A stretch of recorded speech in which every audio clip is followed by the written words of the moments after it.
There's a paint roller. We're using that paint roller to paint our room. In one revolution, how much area does your roller cover?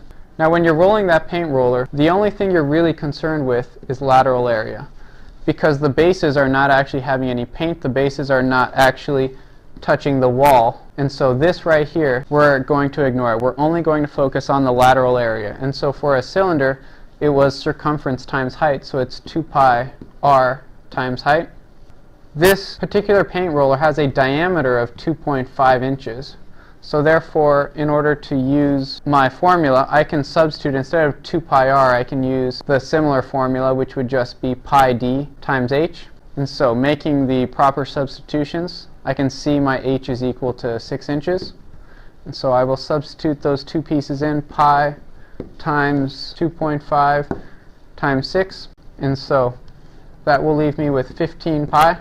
My units there will be in inches. This problem, my overall units will be in inches squared. This problem does not specify whether it wants it in terms of pi or not, and so I'll give both answers. One answer would be 15 pi inches squared. If I multiply 15 times pi, I'm left with roughly 47.1, again, inches squared. So it's all trying to pull together cylinders and prisms. Similar formulas. You need to understand lateral areas, you need to understand bases, you need to focus on the height being the distance from one base to the other base, and don't let pictures confuse you when certain prisms or cylinders may be rotated so that they're sort of laying down on their sides versus being oriented vertically.